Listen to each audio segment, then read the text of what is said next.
Hey YouTube land, Conjurers here doing another action figure review. Now today I'm taking a look at two of the Amber Collection non-dinosaur sets. These are the first non-dinosaurs, but they are still from the dinosaur timeline. And they are two flying reptile sets. So there is the Jurassic Park 3 Pteranodon, which is the box in front, and the Amber Collection Dimorphodons 2-pack. So before I get on to the figures, I'm going to go through the boxes so you can have a look-see at what they come in, or the packaging that they come in. So you have a window box, display box for both of them. They have very similar designs. The differences being the Pteranodon has the Jurassic Park 3 logo on the back. Obviously, the creatures in both sets are different. The Dimorphodons have the Jurassic World logo on the back.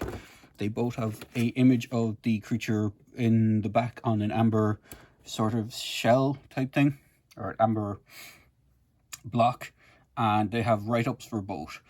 So the Amber Collection Teranodon is Jurassic Park 3 stumbling into the birdcage presents new and unforeseen dangers for Dr. Alan Grant after he unwittingly lands on Isla Sorna. Seemingly to emerge out of nowhere, the Pteranodon proves to be a perilous predator in both in and out of flight. And then for the Dimorphodons, after being inadvertently freed from the aviary, the Dimorphodons swarm in from above, crashing their way through the park while they torment and terrorize from the skies. The guests try to save themselves and their drinks during the chaos. Both of these are indicated for 8+ because this is designed to be a more adult collector line. So it's not the usual 4+ that you see on most figures. And I will say that just before I proceed with the creatures, these reviews are intended for collectors over the age of 13. So if you're below that, you need to ask for permission from a parent or guardian to watch videos. Please do so. But I will briefly pause here and then we'll get cracking on the creatures within the boxes. And we're back with the Teranodon and Dimorphodon 2-packs. Now these are quite large figures in the sense their wingspans are quite big, especially in the case of the Teranodon. It is almost pretty much on size with the Roarvor one, or the one with the sound feature. Unfortunately, I don't have one of those to hand, but it does take up quite a big space on my review station here. The Dimorphodons, being smaller creatures that they are, doesn't take up as much. So if I bend out the Teranodons wings, and hopefully I can get this on camera, from tip to wing to tip to wing is nearly 20 inches. Which is nearly just around, it's just under 2 foot. So the wingspan is nearly 2 foot long. For the Teranodon, it has some interesting articulation points. They both come with bases. Now, some of the newer human characters don't come with bases, which is a shame. The original ones did, the new ones don't. They come with this, the Teranodon comes with this clear base. They started changing the bases around this time. The original dinosaur bases were these yellow ones, which I think, people maybe weren't too happy with. Possibly why they changed them out. What's interesting as well is that the Teranodon comes with the same base that the Velociraptors came with. This is, if I recall, this is either the Velociraptor one or it's the one that came with the Dilophosaur. They both all came with the same base. They have a Jurassic logo. They were painted on these ones. They're still just clear plastic on this. Now I do kind of wish they might go back and repack some other Pteranodons and give it this slightly larger base. The Dimorphodons actually have, there's only one base because one is supposed to be crouching, or at least in a crawling position, landed position, but you get a flight base for the one that's in flight pose. And it is a shame that they didn't give a flying base for the Teranodon. I don't think they probably had thought that far ahead at that stage. But if I take the Teranodon off its base, you can see there's a big plug hole where it plugs into. There is a hinge, a standard hinge on the ring. Now mine has a bit of tear on it, so I probably won't manipulate it too much. There is a bendy wire going all the way along the wing, which allows you to manipulate it a small bit, and there is a hinge for the wrist on the actual, or the claw hand on the wing itself. You have articulation points on the hip with a rotation. I'm not sure which way is supposed to be front on these legs. It doesn't, because they're quite articulated, it doesn't give a kind of clear indication which is front and back. So I just guessed. It is possible that these are supposed to be that way.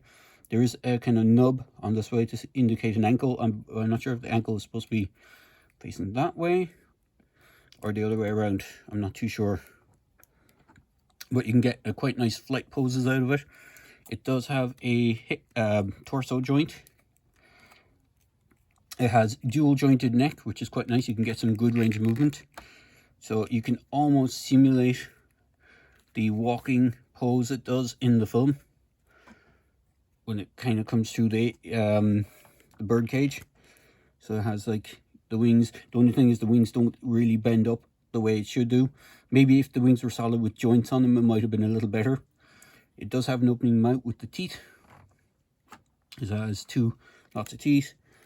It has articulation at the base of the neck, so you can rotate side to side. You can rotate the joint that way, so you can have it to look that way, or you rotate it up and down. So depending on preference, I'm not sure if I did that on screen. Let me just do that again. So you have joints there, so you can go side to side, or rotate it so it goes up and down. So depending, as I said, depending on preference, you can have it the way you want. And I'm just going to put it back into a sort of flight pose again and plug the joint back in, and then set it off to the side behind everything. Hopefully it won't knock things down. As I said, it is quite big. Now we get on to the Dimorphodons. So I'm going to pop this one out of the clip. So you can see it's actually just clipped in instead of pegged in. So there is no hole, garish hole on the Dimorphodon, which is why I think it would have been nicer if they went back and redid the Teranodon to have that. So there's no hole where you plug it in. It has a higher flight stand. I don't think you can use the one that comes with the Dimorphodons. It's not wide enough, because the Pteranodon body is a bit wider. You need something slightly larger for it. But saying that, these guys are nicely articulated as well. So they don't have the extra knee joint that the Teranodon has, but it does have the rotation in the ankle and a rotation in the hip, so you can go all the way around. It does have a tail articulation, because the Teranodon doesn't have an actual tail. This one does. It rotates, and you can rotate it side to side if you turn the joint, or up and down depending on preference.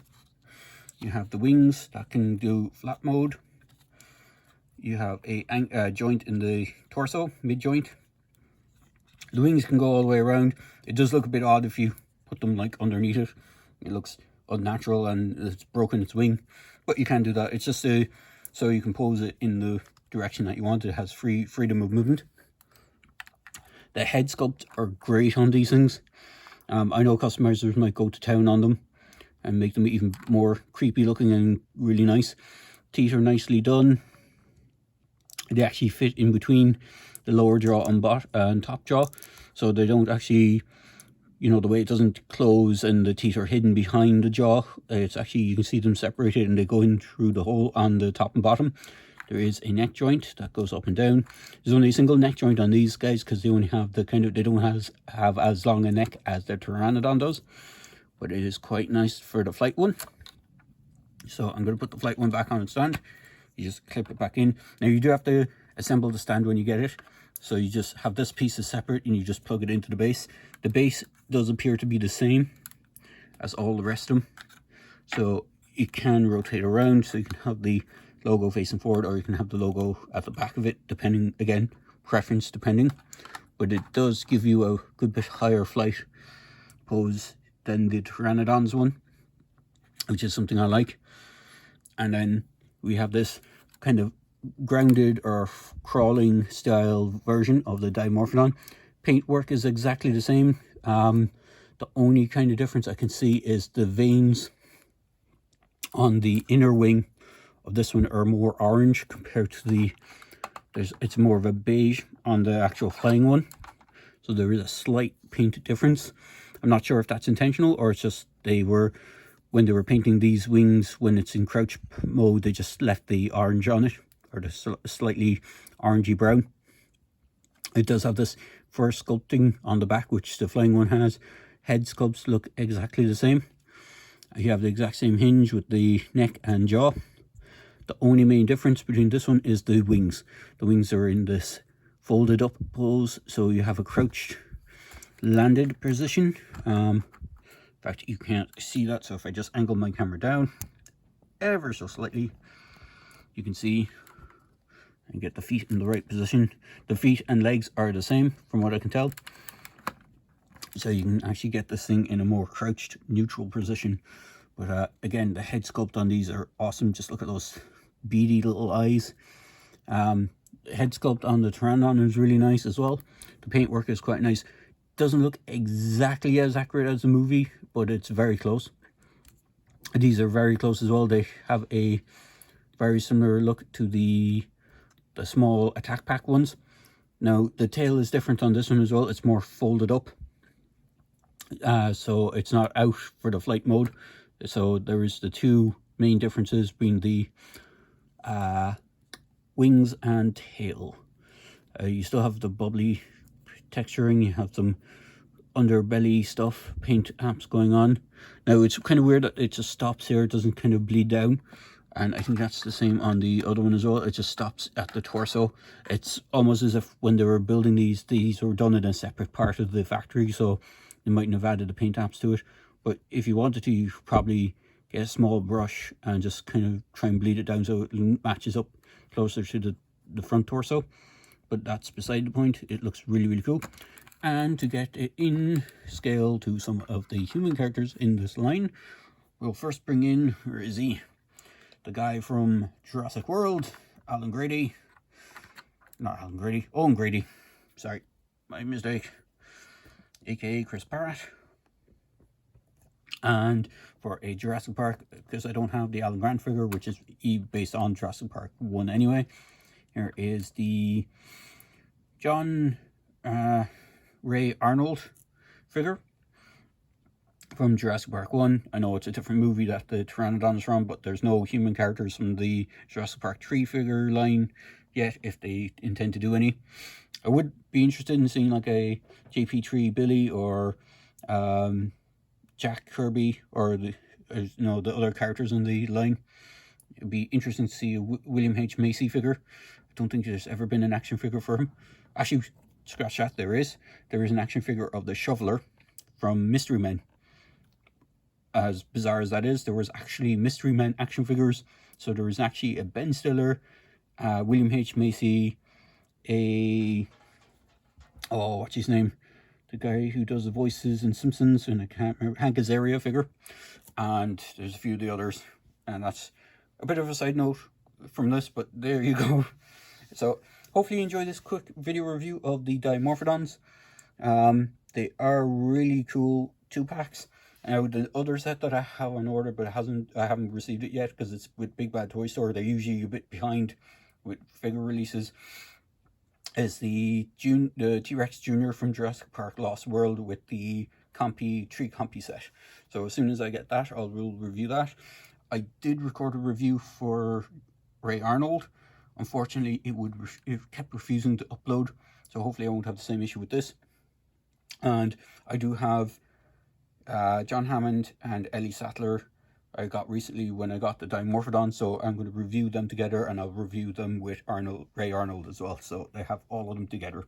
So there you go, guys. I hope you enjoyed this quick video review, and as I say in my videos, please feel free to like, comment, and subscribe to my channel. Cheers, guys.